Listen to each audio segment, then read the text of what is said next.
नमस्कार, आप देख रहे हैं प्रदेश का सबसे भरोसेमंद news channel India news Uttar Pradesh Uttarakhand और मैं हूं आपके साथ आयुष छत्रांश। यूपी में वर्तमान वक्त में राजनीतिक तौर पर यह हॉटस्पॉट बना हुआ है क्योंकि चुनाव से पहले सभी राजनीतिक दलों की कोशिश पूर्वांचल को साधने की है।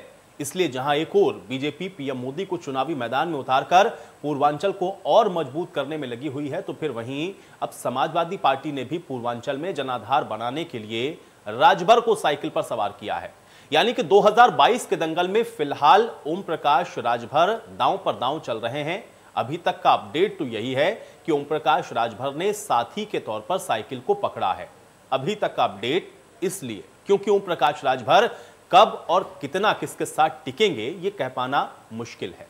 अभी तक हैदराबादी भाईजान यानी कि ओवैसी के साथ मिलकर केमिस्ट्री सेट करते हुए सुहेलदेव भारतीय समाज पार्टी के अध्यक्ष ओम प्रकाश राजभर को यह भरोसा है कि वो अपने ओबीसी यानी कि पिछड़ा जाति वाले फॉर्मूले पर, ये तो अपने आप ही जानते हैं कि ओम प्रकाश राजभर ने छोटे छोटे दलों को मिलाकर भागीदारी संकल्प मोर्चा बनाया हुआ है। लेकिन भागीदारी संकल्प मोर्चा से पहले राजभर सत्ता का सुख भी ले चुके हैं। 2017 में योगी सरकार में मंत्री बनने के कुछ साल के बाद राजभर ने एनडीए गठबंधन को अलविदा कह दिया और आज मऊ में औपचारिक तौर पर राजभर और अखिलेश के बीच गठबंधन का ऐलान हो चुका है। तो अब मऊ में अखिलेश ने जनसभा को संबोधित करते हुए सरकार पर जमकर निशाना साधा और इशारों ही इशारों में अखिलेश ने यह भी बता दिया कि राजभर ही पूर्वांचल में उनके तुरुप के इक्के होंगे जो कि पूर्वांचल में मोदी योगी के फैक्टर को काउंटर करेंगे। तो इससे पहले की चर्चा में आगे बढ़ें उससे पहले आज के अहम सवाल उस पर भी एक नजर डाल लेते हैं। सवाल आज की बहस का यही है कि पूर्वांचल में राजभर पर क्या अखिलेश निर्भर हैं? यह सवाल बहुत महत्वपूर्ण है। रंग वाली सियासत का चुनावी समीकरण क्या है, क्योंकि आज लाल और पीले इन दोनों ही रंगों को कहते हुए कटाक्ष किया गया है अखिलेश यादव की तरफ से। अब राजभर को साथ लेकर के क्या अखिलेश यादव सत्ता तक पहुंचेंगे, क्योंकि उत्तर प्रदेश की जो सियासत है बहुत कुछ पूर्वांचल पर निर्भर करती है। और साइकिल की सवारी करने के लिए आखिर राजभर मजबूर क्यों हुए हैं? क्योंकि 17 में भारतीय जनता पार्टी के साथ में थे और अब समाजवादी पार्टी के साथ में हैं। लेकिन जिन मुद्दों को वो उठा रहे हैं वो किस तरह से उस पर कायम रहेंगे और कैसे समाजवादी पार्टी के साथ उन मुद्दों को वो आगे ले जाएंगे या वो पूरे हो पाएंगे भविष्य में, इसको लेकर के फिलहाल सवाल हैं। तो कुल मिलाकर के मऊ पहुंचे अखिलेश यादव ने, जहां एक और विशाल जनसभा में सुहेलदेव भारतीय समाज पार्टी के साथ गठबंधन का ऐलान किया, तो फिर वहीं उन्होंने मोदी और योगी सरकार पर जमकर निशाना साधा। अब अखिलेश महंगाई और किसानों के मुद्दे को उठाते हुए नजर आए तो राजभर ने दोस्त के रूप में अखिलेश की तारीफ में कसीदे गढ़े हैं। आज दोनों ही तरफ से क्या कुछ कहा गया, सुनिए। ये चुनाव की शुरुआत माने और जिस समय पूर्वांचल जाग जाता है, जिस समय पूर्वांचल के लोग चल देते हैं, वो निश्चित दिन हो जाता है कि इतिहास बदलेगा और जो हम आप वंचित समाज, पिछड़े, दलित, अल्पसंख्यक, जिनको अधिकार नहीं मिले, जिनको सम्मान नहीं मिला, मुझे पूरा भरोसा है कि आने वाले समय में जो चुनाव होगा उत्तर प्रदेश से सफाया होने का काम होगा। और सफाया इसलिए जरूरी है कि महाराजा सुहेलदेव राजभर जी और डॉक्टर राम मनोहर लोहिया को मानने वाले लोग और बाबा साहब भीमराव अंबेडकर जी के सिद्धांत पे चलने वाले लोग और तमाम महापुरुष जिन्होंने हमें आपको पीढ़ी दर पीढ़ी जगाने का काम किया है, उन सबके सिद्धांतों पे हम लोग चलने वाले लोग हैं। इसलिए एक होकर के जब आगे चलेंगे, आगे एक होकर के संघर्ष करेंगे। सुहेलदेव भारतीय समाज पार्टी का 19वां स्थापना दिवस है। हम पीछे नहीं जाना चाहते, हम आगे जाना चाहते हैं। आज 19 साल पार्टी को बने हो गया।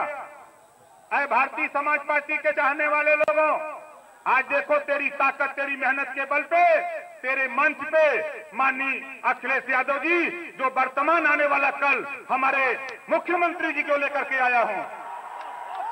जोरदार ताली बजा करके इनका स्वागत करिए। अच्छा ये बतावा, देखा हम भाषण न दे, भाषण तो आप बैठल हुआ उदयहन। ये बतावा कितना जने बिजली के बिल से परेशान है, तो हाथ उठावा। परेशान है या न? तो आज देखा यहाँ महापंचायत बा, यहाँ वंचित, पिछड़ा, दलित, अल्पसंख्यक महापंचायत बा बोला जे बिजली के बिल से ये प्रदेश में परेशान हो, तब बिजली के बिल से जे परेशान हो हाथ उठौला, सब लोग उठौला न परेशान है न, दोनों हाथ उठावा जे परेशान हो। देखा आज आपके सामने आने वाला जो चुनाव होगा, उस चुनाव के बाद मुख्यमंत्री को लेके आया हूं, 2022 का मुख्यमंत्री। लेकिन जैसे ही गठबंधन हुआ है, लोगों ने जिन्होंने आकलन करना शुरू किया था, जो बड़ी बड़ी संस्थाएं हैं, वो भी महसूस कर गई हैं कि अब इस गठबंधन को कोई रोकने वाला नहीं है। जो मैंने पहले कहा था, पहले भी कहा मैंने और फिर कहता हूं इस मैदान में, और इस भरोसे के साथ कह रहा हूं कि जब पीले सुहेलदेव राज पार्टी के लोग, समाज पार्टी के लोग और समाजवादी पार्टी के लोग जब एक हो गए हैं, तो हो सकता है कि जनता 400 सीटें भी जिता दे।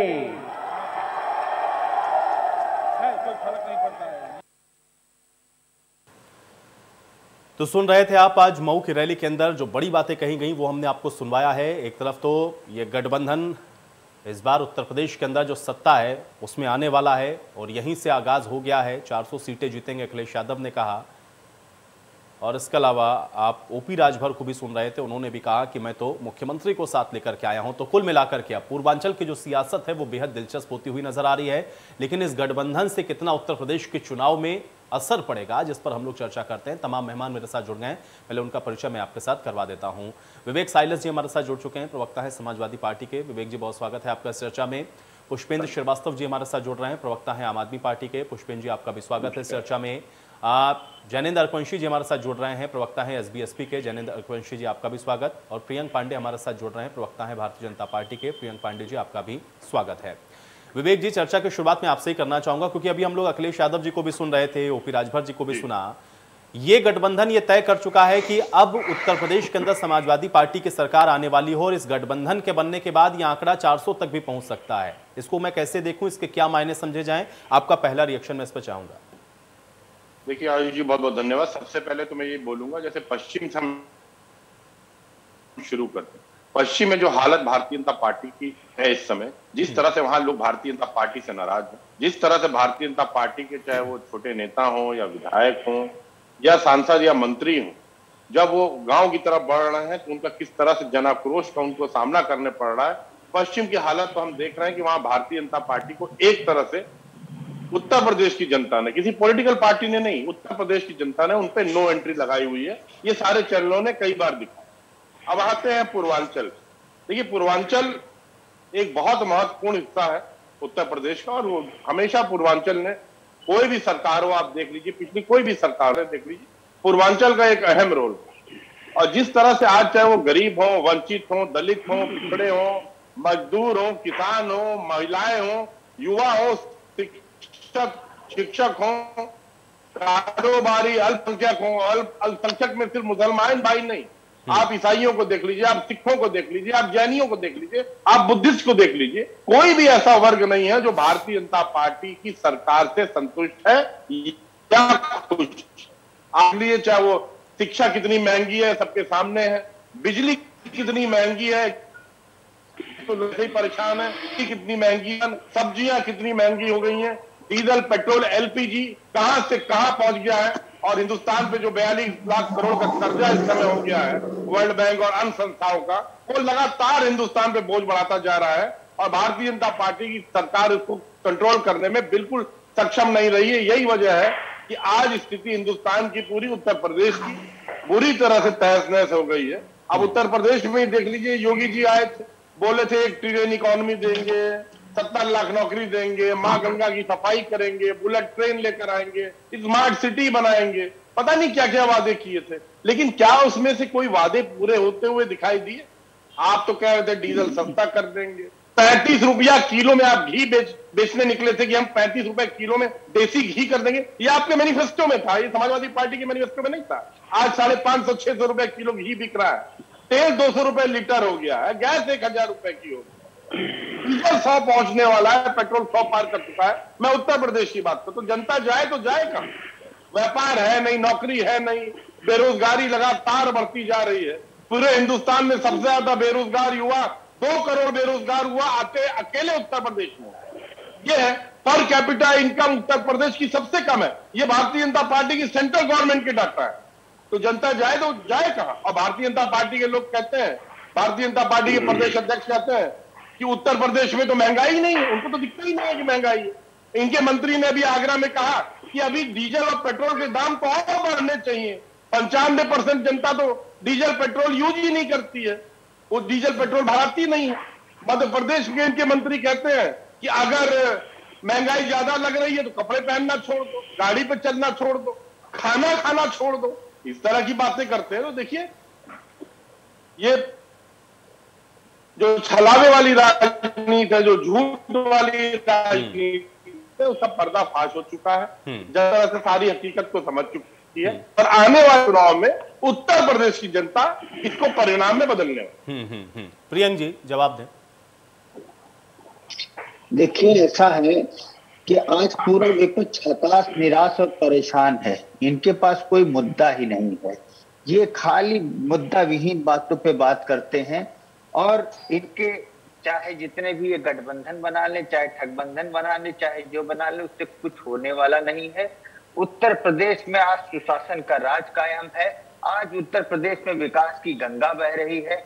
इसी उत्तर प्रदेश को पूरे देश में हमेशा बीमारू राज्य घोषित किया जाता रहा है, लेकिन आज उत्तर प्रदेश न केवल आगे बढ़ा बल्कि देश के विकास में भी हिस्सा बटा रहा है और देश के विकास में भी आगे ले जा रहा है उत्तर प्रदेश।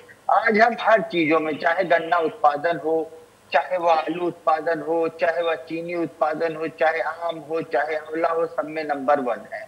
आज ईज ऑफ डूइंग बिजनेस में हम नंबर 1 है।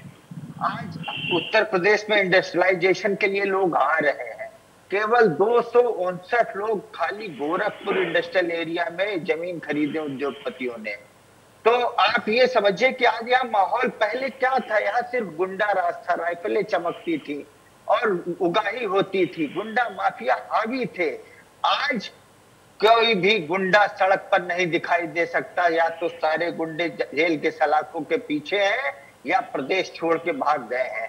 इनकी बेचैनी यही है कि इनके जो साथी जो जेल के पीछे बंद हैं, ये उनको लेके बेचैन है। लेकिन जनता सब जानती है, पब्लिक बहुत समझदार है और पब्लिक हमारा पूरा काम देख रही है और वो हमें पूर्ण आशीर्वाद देने जा रही है।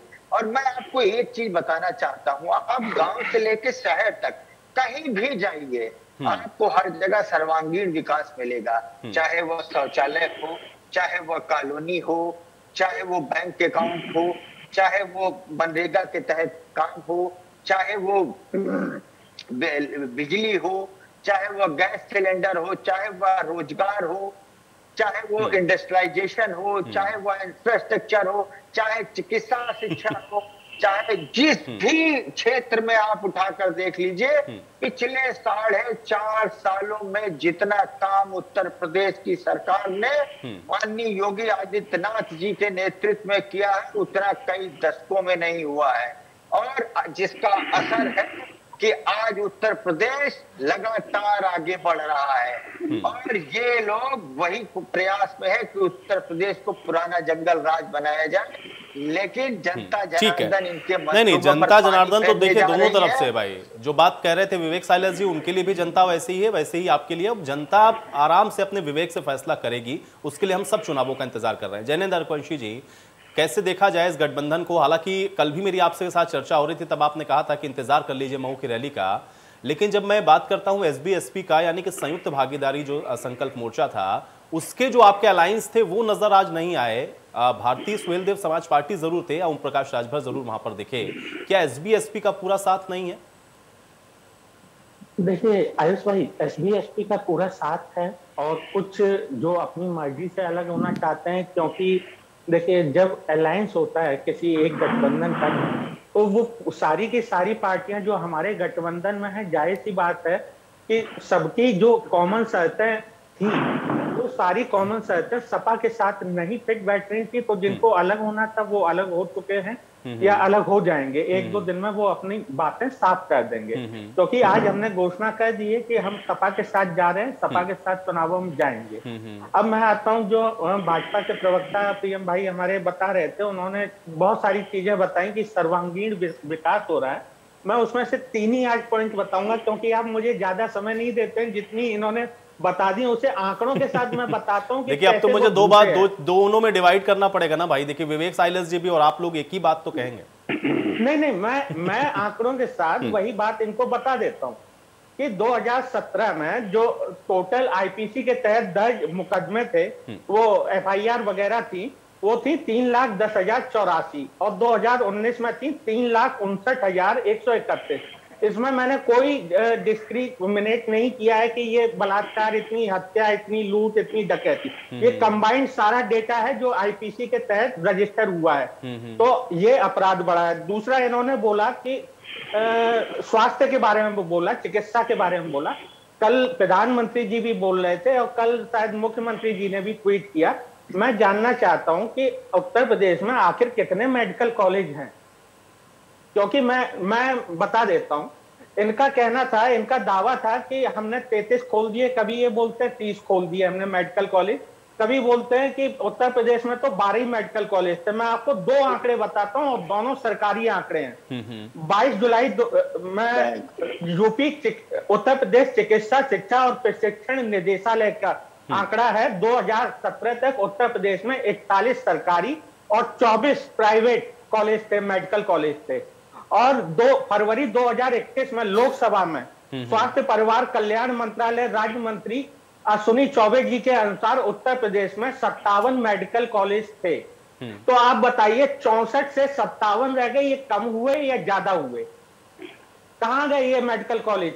ये बंद हो गए।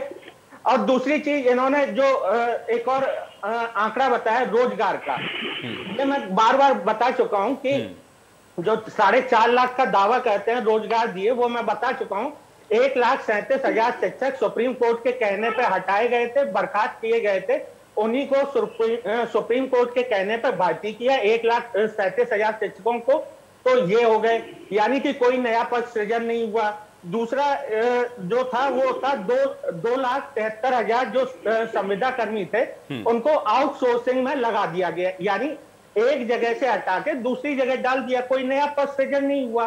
तो ये 4 लाख पद ये हो गए। अब रह गई बात कि कितने रोजगार दिए, तो इन्होंने प्राइमरी स्कूल के जो प्रधानाचार्य थे उनके पद खत्म कर दिए, चतुर्थ श्रेणी के पद खत्म कर दिए इन्होंने। मतलब मैं ये बताऊंगा कि रोजगार दिए नहीं है, बल्कि रोजगार छीन लिए। नोटबंदी और जो जीएसटी के बाद जो एमएसएमई के ऊपर इफेक्ट पड़ा, वो क्या हमसे आपसे छुपा है? अभी कोरोना काल में ही जो बनारस का साड़ी उद्योग है, तो साड़ी के लॉट पड़े हुए हैं, उनका पूरा माल एक एक करके इसका मैं जवाब लूंगा। प्रियंक जी के पास मुझे लगता है सवाल बहुत ज्यादा हो जाएंगे, फिर वो जवाब दे नहीं पाएंगे। पुष्पेंद्र जी का मैं तब तक रुक करूंगा। पुष्पेंद्र जी, क्योंकि 400 सीट जीतने का दावा अब इस गठबंधन के बनने के बाद अखिलेश यादव जी ने कर दिया है, अब आपके लिए कितनी सीटें बचती हैं या कितनी सीटों के लिए अब आप लड़ रहे हैं, क्योंकि 400 सीट तो इधर जीतने वाले हैं? देखिए, चुनावी रैलियों में आयुष जी ये सब दावे और वादे किए जाते हैं, इसमें कोई बुराई नहीं है। अगर अखिलेश जी कह रहे हैं तो ये एक चुनावी दावा है उनका, उसमें मुझे कोई आपत्ति नहीं है। रह गई बात आम आदमी पार्टी की, तो आम आदमी पार्टी आप जैसा कि जानते हैं पहले ही 403 विधानसभा सीटों पर चुनाव लड़ने की घोषणा कर चुकी है और हम उसकी तैयारी कर रहे हैं। और हमारे 170 कैंडिडेट हमने 170 विधानसभाओं के लिए फाइनल करके लगभग घोषित कर दिए हैं, जो वही संभावित प्रत्याशी होंगे हमारे। तो हम चुनाव लड़ रहे हैं पूरे उत्तर प्रदेश में, इसमें कोई शक सुबह नहीं होना चाहिए। हमारे नेता आदरणीय संजय सिंह जी, जो उत्तर प्रदेश के प्रभारी हैं, सांसद हैं, उन्होंने खुद प्रेस कॉन्फ्रेंस करके बाकायदा ऐलान किया।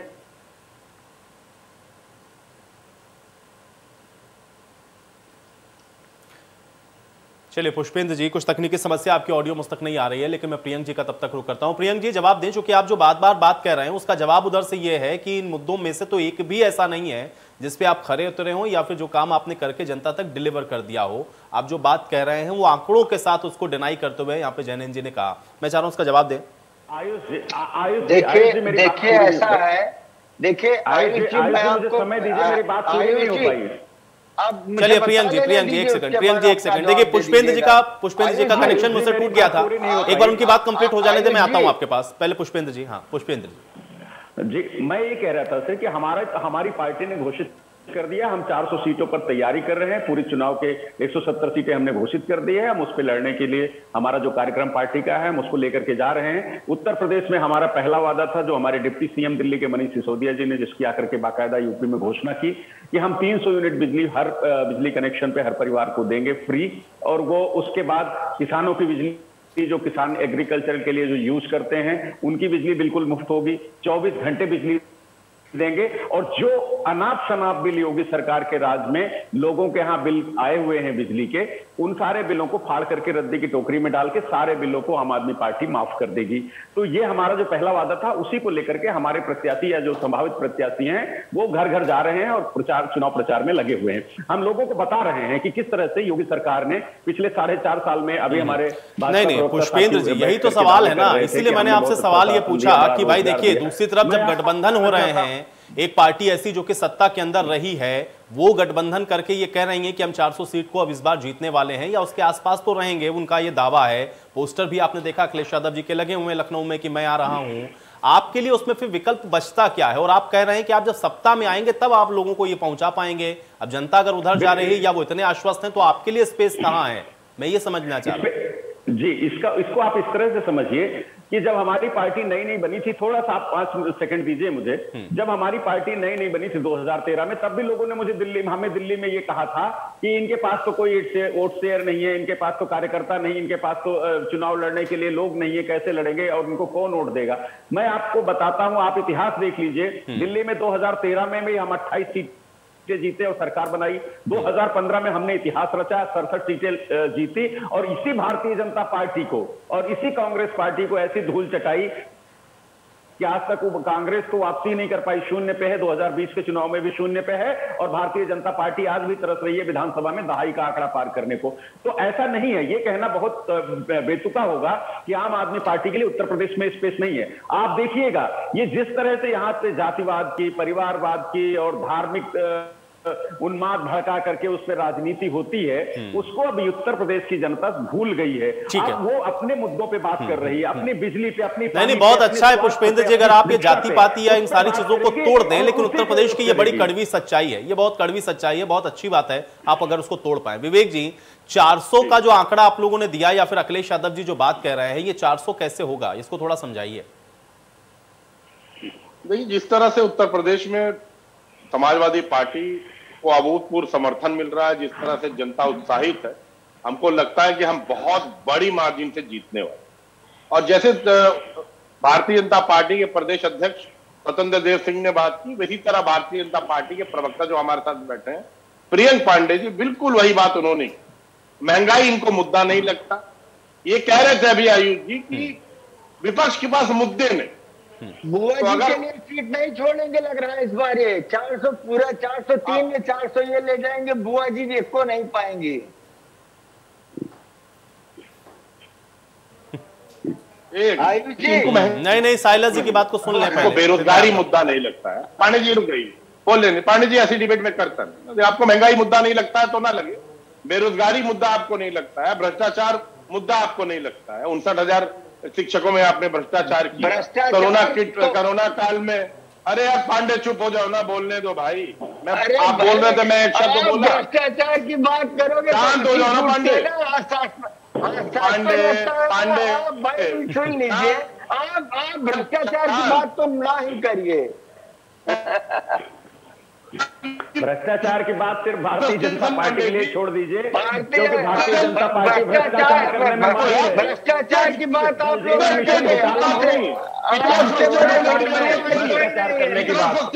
इतना फ्रस्ट्रेट होने की जरूरत नहीं है आयुष जी।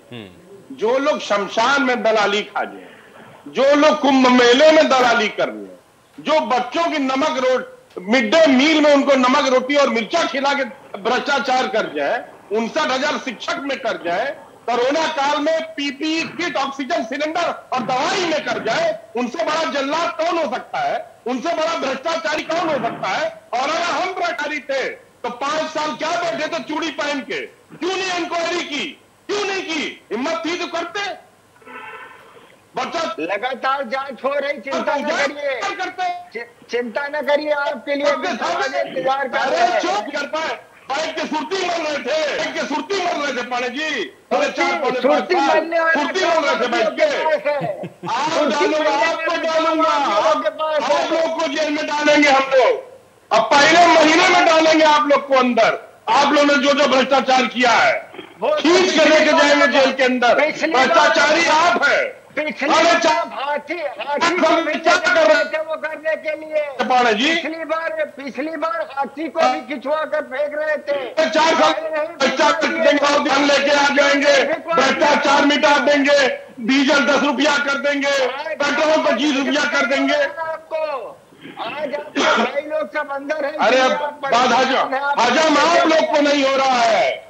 14 साल बाद आए हो सरकार में, अब बैठ के यहाँ बगैती कर रहे हो। 14 साल बाद आए हो सरकार में, एक बार बन गई सरकार झूठ बोल के, फरेब करके, छल करके, प्रपंच करके सरकार बना ली। तुम्हारा सरकार बना लिया, इतना कुछ नहीं किया, इतना काम था तो पूर्ण बहुमत से 40 सीट पे कैसे आ गए?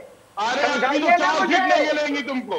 चलिए ठीक है, नहीं 400 तो आपने कह दिया भाई, 4 भी कैसे आएंगी, 3 आ सकती हैं। प्रियंक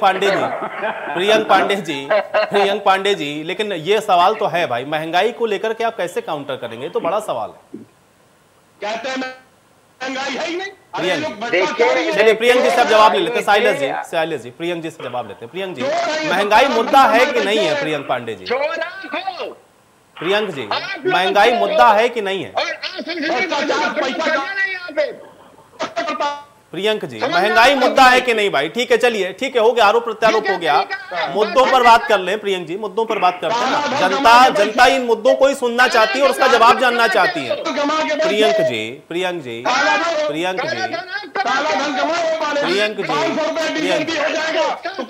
ठीक है, विवेक जी, सब लोग भ्रष्टाचारी हो, एक नंबर के भ्रष्टाचारी आप हो, आप बात करते हो। ठीक है, चलिए हो गया, आरोप आपने लगा लिया, उन्होंने कह दिया, आपने जवाब दे दिया। प्रियंक जी, मुझे बताइए, महंगाई मुद्दा है कि नहीं है? देखिए आयुष जी, ये सब जो आज क्वारंटीन से आए हैं, चुनावी टूरिज्म करने क्वारंटीन से बाहर निकल के, अभी 2 साल से लगातार लगभग पूरा विश्व जो है एक आपदा से परेशान था। उसके बोलो पाड़े जी। अरे महंगाई पे ही बोल रहा हूँ, और किस पे बोल रहा हूँ? ध्यान से, धैर्य से सुनिए। उस आपदा में पूरा विश्व परेशान था और हम लोग भी परेशान थे। ये तो घर पे बैठे हुए ट्विटर कह रहे थे, हम लोगों की मदद कर रहा था, लोगों के घर घर जाकर उनके सामान पहुंचाना, दवाई पहुंचाना, चल के मर गए। आपका संगठन कहाँ था? अरे राष्ट्रीय अध्यक्ष अखिलेश यादव जो बयान, अरे ठीक है, देखिए भाई, साइलस जी और प्रियंक पांडे जी, देखिए अब आप लोग आपसी आरोप प्रत्यारोप में उलझ गए जनता के मुद्दे पर। प्रियंक जी, देखिए मेरा सवाल बहुत सीधा था। प्रियंक जी, महंगाई मुद्दा है कि नहीं है? मैं बिल्कुल सीधे सवाल का जवाब चाह रहा हूँ। ठीक है, हो गया आप लोग का आरोप प्रत्यारोप। प्रियंक जी, महंगाई मुद्दा है कि नहीं है? आयुष जी, उस आपदा के कारण थोड़ी दिक्कतें थी, जिसपे लगातार काम हो रहा है, उसका असर धीरे धीरे आ रहा है और बहुत जल्दी आप देखेंगे कि सारे चीजों पर नियंत्रण होगा। अब आइए, आप इन्होंने बात की उसकी अपराध की। वर्ष 2016 की तुलना में वर्ष 2020 में डकैती के मामले में लगभग 70% की कमी आई, लूट के मामले में 66% की कमी आई, पलवा में 30% की कमी आई, है ना? और उसके बाद फिरौती में 50% की कमी आई है।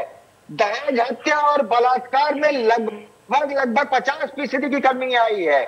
ये हमारे सुशासन काल का। ये रोजगार की बात करते हैं, 4.5 लाख सरकारी नौकरियां हमने दी हैं, 3 लाख युवाओं को संविदा पे नौकरी दी है, 42 लाख लोगों को 82 लाख लोगों को एमएसएमई इकाइयों के थ्रू नौकरियां दिलाई है हमने, एक जनपद एक उत्पाद के थ्रू 25 लाख लोगों को नौकरियां दिलाई। स्टार्टअप नीति के तहत 5 लाख युवाओं को रोजगार दिलाया है। आप विकास के मुद्दे पर बात करिए। आज उत्तर प्रदेश, चलिए अब आपने चूंकि डाटा रखा है और इस डाटे को बार बार कहीं ना कहीं काउंटर करते हैं जैनेंद्र अरकवंशी जी, मैं उनसे ही समझता हूं। जैनेंद्र जी जवाब दें। आयुष भाई, मैं दो चीजें बता दूं कि बहुत सारी नौकरियां इन्होंने बता दी कि हमने दी, लेकिन जो मुख्यमंत्री जी का कहना था, उन्होंने कहा था 4.5 लाख नौकरियां दी हैं, वो मैंने आपको गिना दी कि कोई नौकरी नहीं दी है, केवल इधर से उधर हेर फेर किया है। दूसरी चीज, यहाँ पे जब नौकरियों की बात हो रही है तो नए जो पद हैं उनके सृजन की बात हो रही थी। तो 2018 फरवरी में इन्होंने एक इवेंट ऑर्गेनाइज किया था और उसमें सब उद्योगपति आए थे। 1045 MOU साइन किए गए थे उस समय, जो लगभग मतलब जो भी उसका दाम था, उसमें से केवल 39 MOU पे वर्क शुरू हो पाया था कोरोना से पहले, और वो भी लटका हुआ है। तो बाकी MOU कहाँ गए ये नहीं पता है। उसमें 4,28,000 करोड़ का, मैं एग्जैक्ट डेटा बता देता हूँ, 4,28,000 करोड़ का वर्क होना था MOU के थ्रू, और केवल 39,000 करोड़ रुपया केवल वर्क हो रहा था और कुछ नहीं हुआ।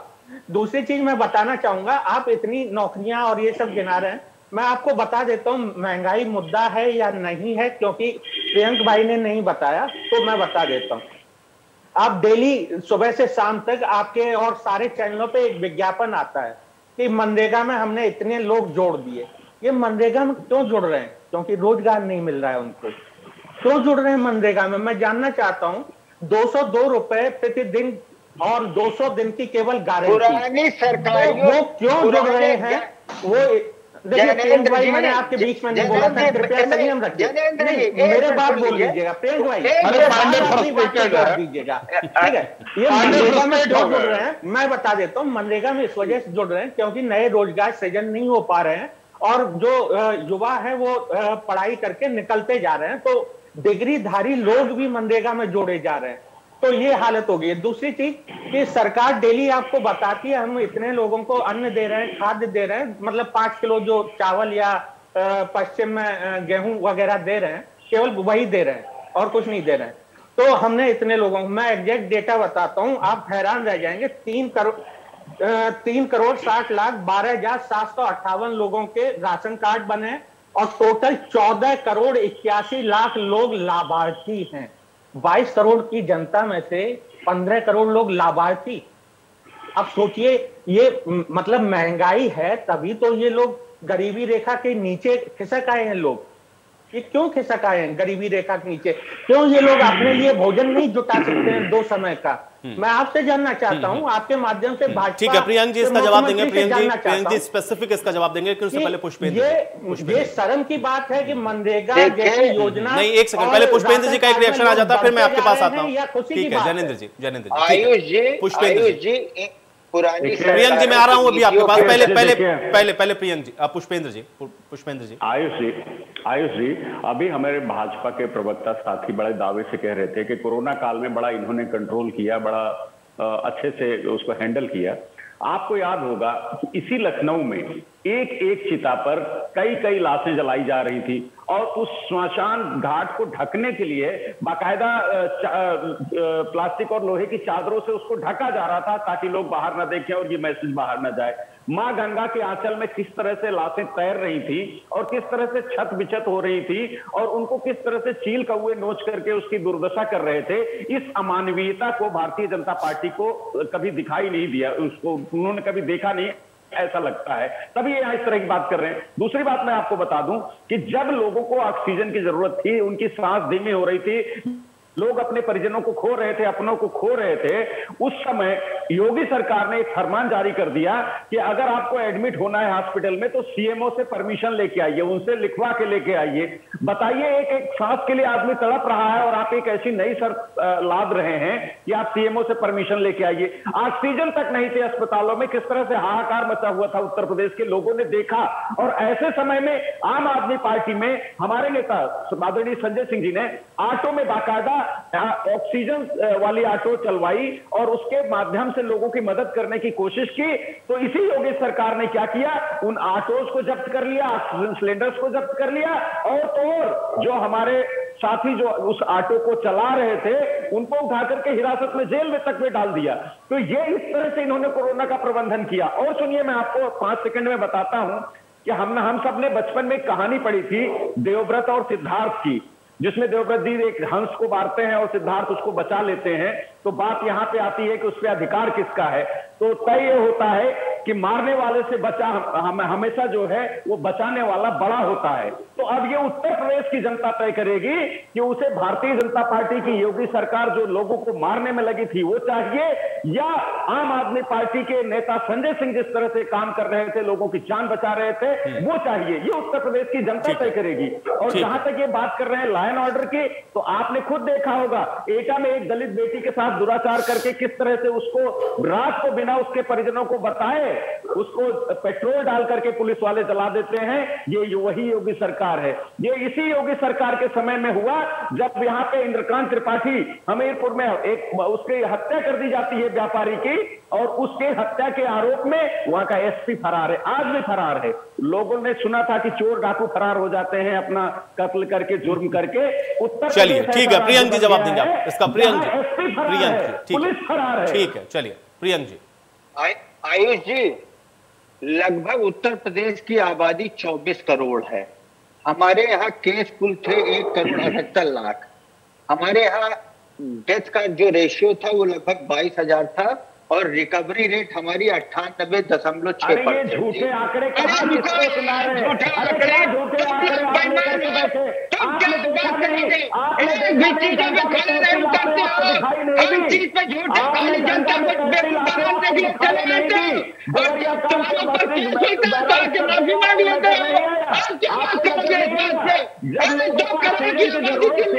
बंगाल में जाकर 2 करोड़ की आबादी दिल्ली की और 25,000 क्षेत्र बनारस में एक महिला अपने बच्चे को एडमिट नहीं करा पाई, कोरोना के दम तोड़ दिया उसने, और उसको लाश को वापस ले जाने के लिए आपके पास एम्बुलेंस मुख्यमंत्री आपको शर्म आनी चाहिए कि आपने कोरोना में बिल्कुल प्रबंधन की वजह से किसी को इलाज नहीं दे पाया।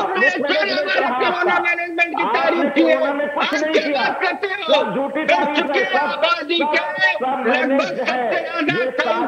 आबादी ज्यादा, हमारी आबादी खाली उत्तर प्रदेश में थी, और जो प्रबंधन हमारे उत्तर प्रदेश ने किया उसकी तारीफ पूरे विश्व ने की। और आप जैसे लोगों ने भारतीय जनता पार्टी की बौखलाहट। चलिए ठीक है, पुष्पेंद्र जी एक सेकंड पुष्पेंद्र जी और प्रियंक जी, पुष्पेंद्र जी और प्रियंक जी एक सेकंड। ठीक है, चलिए आज के मुद्दे पर आ जाते हैं। ठीक है, ये आरोप प्रत्यारोप आप लोग चलते रहेंगे, ये आप लोगों के आरोप प्रत्यारोप हैं, भी चुनाव तक हम लोग देखेंगे, ये ऐसे ही चलेंगे। लेकिन एक सेकंड, थोड़ा सा शांत हो। प्रियंक जी, 2017 में चूंकि ओम प्रकाश राजभर आपके साथ थे, आपके अलायंस थे, आप लोगों ने साथ मिलकर के चुनाव लड़ा था। अब वो अगर समाजवादी पार्टी के साथ गए हैं, जिन मुद्दों पर उनकी आपके साथ बात नहीं बनी, आपके लिए चैलेंज नहीं पेश करेंगे? इसको कैसे नकार देंगे? और अगर उनकी ऐसी ही कोई वैल्यू नहीं थी तो फिर आप लोगों ने उनके साथ गठबंधन क्यों किया? देखिए, अभी ओम प्रकाश राजभर जी का मैं एक वीडियो देख रहा था, अभी बस डिबेट शुरू होने से पहले ही। उसमें उन्होंने कहा था कि जो सपा को वोट देगा वो अपनी माँ, बहन और बेटा और बेटी के साथ अत्याचार करेगा, न्याय नहीं करेगा। वो वीडियो मेरे पास अभी है, मैं आपको ही अभी दिखा दूं, है ना। और ओम प्रकाश राजभर जी जैसे लोग जिनका स्वार्थ, क्योंकि हम सेवा करने के लिए सरकार बनाते हैं, ना कि भ्रष्टाचार करने के लिए। हमारा एक ही रीत, एक ही नीत है, सबका साथ, सबका विकास, सबका विश्वास। हम लगातार उनकी शैली पे काम कर रहे हैं। जब उनकी चीजें हमसे हल नहीं हुई तो वो हमसे अलग हो गए, क्योंकि हमारे यहाँ हमारे साथ थे तो दूध के धुले थे, जब वो दूसरा चीज चाहने लगे तो वो चले गए, क्योंकि वो हमारे यहाँ होने नहीं दे जाएगा। ये भारतीय जनता पार्टी में नहीं होने देते हम लोग। भारतीय जनता पार्टी में सुशासन का राज होता है, सिर्फ एक काम भ्रष्टाचार। तो क्यों चलेगा, यही तो मैं आपसे समझना चाह रहा हूं ना भाई। आपको ये तो पता होगा ना कि उनके साथ आने से आपको कुछ पॉलिटिकली आपको फायदा मिला, तभी आप उनके साथ गठबंधन तो इसीलिए होता है ना कि दोनों लोग एक दूसरे को सपोर्ट कर रहे हैं। प्रियंक जी गठबंधन इसीलिए होता है कि दोनों पार्टियां एक दूसरे को सपोर्ट करती हैं। प्रियंक जी, ओम प्रकाश राजभर का साथ मिलने की वजह से पूर्वांचल के अंदर आप लोगों की स्थिति तो मजबूत हुई थी, इससे तो आप इनकार नहीं कर सकते हैं। और अगर नहीं हो रही थी तो फिर 17 में साथ गए क्यों थे, और अब इतने बुरे क्यों लगने लगे हैं? या वो जिन बातों को लगातार उठा रहे थे उसका आप लोगों ने क्या सॉल्यूशन दिया उनको, क्यों अलग हुए वो आपसे? देखिए, हर व्यक्ति की अपनी एक महत्वाकांक्षा होती है। उनकी जो जिस टाइप की महत्वाकांक्षा है वो हम नहीं पूरी कर सकते, क्योंकि हम अलग विचारधारा के लोग हैं। हम जिस विचारधारा से आते हैं, हम पीड़ित, शोषित, वंचित समाज के दबे कुचले लोगों को ऊपर ले जाने के लिए सरकार बनाते हैं। हम लोगों की मदद करने के लिए सरकार बनाते हैं। अरे दावा तो कर ही रहे थे राजभर जी, तो क्यों नहीं उस दावे पे लोगों की मदद करना चाहिए था ना उनको लोगों की मदद करना चाहिए था, अपने समाज को आगे बढ़ाना चाहिए था। वो सिर्फ अपने स्वार्थ में ठीक है, अर्कवंशी जी से मैं इसका जवाब लेता हूं। जैनेंद्र अर्कवंशी जी, वही राजभर जी है ना, मैंने बताया उनका वीडियो बता रहे हैं, कह रहे हैं कि तो कह रहे हैं जो समाजवादी पार्टी को वोट देगा वो अपनी माताओं बहनों का अपमान करेगा, और आज समाजवादी पार्टी के साथ हैं आप। ठीक, आयुष भाई, इन्होंने कहा कि वीडियो देखा, तो वीडियो में तो प्रधानमंत्री जी भी बहुत कुछ बोल रहे थे और मुख्यमंत्री जी भी बहुत कुछ ऐसा बोलते हैं कि उनके ऊपर 307 के मुकदमे दर्ज करवाने पड़ते हैं। तो वो बात छोड़ दीजिए, क्योंकि चुनावों को लेके नेता अगर एक हद में रह के बोलते हैं तो वो ठीक लगता है, लेकिन इतना नहीं बोलना चाहिए कि 307 की धाराएं लग जाएं, 300 मतलब दंगे भड़काने की भाषा के लिए धाराएं लग। लेकिन प्रियंक जी ने जो बात कही है जैनेंद्र जी, अगर आप ये कहेंगे कि समाजवादी पार्टी को वोट देने वाला अपनी माताओं बहनों का अपमान करेगा तो फिर कैसे कन्विंस करेंगे? और अब ऐसा क्या हो गया 2.5-3 साल में कि आपको लग रहा है नहीं समाजवादी पार्टी बेहतर है? देखिए, जब बुरों में से किसी एक को चुनना होता है तो आप कम बुरे को चुनते हैं, ये बात हमेशा याद रखिएगा। दूसरी चीज मैं बताता हूं, बुरी है समाजवादी पार्टी नहीं, बुरे में से कम को बुरा चुन रहे हैं, मतलब ठीक है, एक ज्यादा बुरा है, कम बुरा है, मतलब बुराई है समाजवादी पार्टी। नहीं, आप समझे नहीं, राजनीति में पार्टियों का जो आने का मकसद होता है या पार्टियों की विचारधारा होती है वो एकदम स्वच्छ होती है। पार्टियां ये नहीं कहती हैं हम लूटेंगी, खसोटेंगी या ये करेंगी वो करेंगी। अभी आज ही गठबंधन की घोषणा हुई है और आज भी सपा को बुरा बताने लगे हैं हमारे साथ। नहीं, मैं देखिए, आप मेरी बातों को तोड़ मरोड़ के पेश कर रहे हैं। हम पहले पूरी बात नहीं, अर्कवंशी जी देखिए, कुछ तोड़ा मरोड़ा नहीं जा रहा, मैं तो इसीलिए देखिए अभी आप चर्चा में है मेरे साथ, लेकिन मैंने सिर्फ इसीलिए पूछा कि आपने कहा कि एक बुरा है और एक ज्यादा बुरा है, तो उसमें से जो कम बुरा है उसको हम चुन लेते हैं। कम बुरा और ज्यादा बुरा का मतलब ये नहीं है कि वहां ऊपर बैठा है कम बुरा है। यहाँ पे तो जो मुख्यमंत्री जी है उनकी आप पोल पट्टी खोल लीजिए, पता नहीं कितनी FIR उनके ऊपर। नहीं, तो मैं कहा भाई, मैं तो कह रहा हूँ कि आप तो उनको कह रहे हैं कि वो ज्यादा बुरे हैं, आपने उनको कह दिया कि वो ज्यादा बुरे हैं, आपने ये भी कहा कि उनके ऊपर 302 का मामला हो सकता है, लेकिन एक ज्यादा बुरा है और एक कम बुरा है, तो यानी कि दूसरे को भी आप बुरा मान रहे हैं। हो चुकी है, ठीक है। मेरा कहने का मतलब ये है कि उसमें से लोगों को निकाल दिया गया है और साफ हो चुकी है। और जहां तक भाजपा की बात है, भाजपा में आज की डेट में भी सारे अभी तृणमूल से कितने लोग आए थे जिनको ये कहते थे कि ये सब गुंडों की पार्टी है तृणमूल की, और तृणमूल के जो लोग आए उनको राष्ट्रीय महासचिव तक बनाया भाजपा ने, और अब दोबारा से वो तृणमूल में चले गए तो नादा सादा स्टैंड के दोबारा केस चलाएंगे उन पे। तो ये मेरे कहने का मतलब समझिए आप। और दूसरी चीज, इन्होंने कहा कि महत्वाकांक्षा एक व्यक्ति की होती है। मैं इनको बता दूं प्रियंक भाई को कि कोई भी इंसान या कोई भी पार्टी जो सत्ता में रहती है वो यही चाहेगी हमेशा कि मैं चाहे चुपके से बैठा रहूं लेकिन मैं सत्ता का 5 साल रसा स्वादन कर लूं। लेकिन हमारे ओम प्रकाश राजभर जी ने ऐसा नहीं किया, 2 साल में छोड़ के आ गए। उसका नहीं करने देते। नहीं प्रियंक भाई, प्रियंक भाई, हमने तो चाहा ही है। अप्रैल में रिजाइन दे दिया था सभी लोगों ने, बाकायदा रजिस्टर और महीना उनको बर्खास्त किया गया है। वही तो कह रहा हूँ, देखिए अपनी बात अपने समय में बोल लीजिएगा। मैं आपको बता देता हूँ कि जो बात हुई थी वो पूरी बात हुई थी कि आरक्षण का 3 भागों में वर्गीकरण किया जाए, और आरक्षण का 3 भागों में वर्गीकरण नहीं कर रहे थे। राघवेंद्र समिति की जो रिपोर्ट थी, नहीं जैनेंद्र जी, इसीलिए तो मैंने ये सवाल पूछा ना, मैंने पूछा कि भाई जिन मुद्दों को लेकर के आए थे, अगर आपने उसका कोई सोल्यूशन दिया होता तो फिर वो क्यों अलग हो जाते, लेकिन उसका जवाब नहीं दिया प्रियंक जी ने। ठीक है, साइलेंस जी कुछ कहना चाह रहे हैं, विवेक साइलेंस जी। ठीक है, चलिए 1 सेकंड, अब एक एक करके एक रिएक्शन मैं और लेता हूँ। ठीक है हरकुवंशी जी। मगर ये आपने अपने मुंह से सत्यता स्वीकार कर ली कि रसा स्वादन नहीं हो पाया, इसलिए वो चलिए ठीक है, विवेक साइलेंस जी, विवेक साइलेंस जी, चलिए ठीक है 1 सेकंड, हरकुवंशी जी, हरकुवंशी, ठीक है चलिए, मुख्यमंत्री के सामने कैसे बिठाया ठीक है 5 सेकंड, ठीक है, मैं आ रहा हूँ पुष्पेंद्र जी, मैं आ रहा हूँ, पहले एक बार विवेक साइलेंस जी, विवेक साइलेंस जी।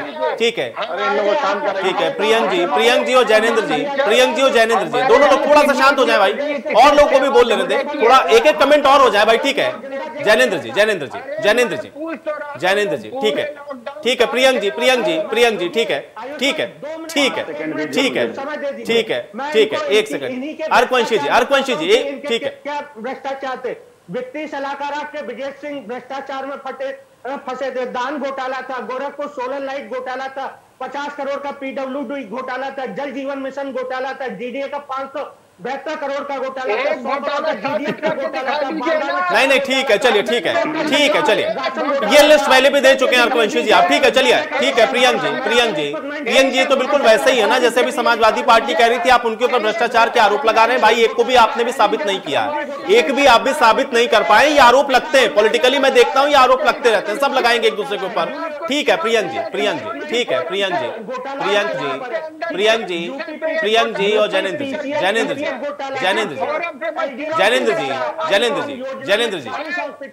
जी, भाई विवेक साइलेंस जी को बोल लेने दे। जैनेंद्र जी भाई अब तो आपका उनका साथ है भाई, उनको तो बोलने दे, उनको तो मौका दे कम से कम। जैनेंद्र जी अभी से आप समाजवादी पार्टी को बोलने नहीं दे रहे हैं। जैनेंद्र जी आप समाजवादी पार्टी को बोलने नहीं दे रहे हैं। जैनेंद्र जी अपने साथी को बोलने नहीं दे रहे हैं आप। जैनेंद्र जी ठीक है, जैनेंद्र जी उन्होंने कहा मेरे माता मेरी बात नहीं सुनते हैं, और मोबाइल घोटाला कर दिया उनका मना करने के बाद भी। आयुष जी 5 सेकंड दीजिए मुझे। चलिए ठीक है, आप लोग किसी आरोप प्रत्यारोप के बीच में चर्चा भी मुझे यही समाप्त करनी पड़ेगी, मेरे पास समय नहीं है। बहुत शुक्रिया आप लोगों ने समय निकाला, चर्चा का हिस्सा बने। पूर्वांचल से उत्तर प्रदेश की राजनीति तय होती है, ये बिल्कुल सही है, लेकिन ओपी राजभर का साथ मिलने के बाद समाजवादी पार्टी को इसका कितना लाभ मिलता है और कितनी मजबूती के साथ इस बार के विधानसभा चुनाव में जाएंगे, इसके लिए चुनावों का इंतजार करिए। आज सवाल तो बनता है, मैं मेरे साथ फिलहाल इतना ही।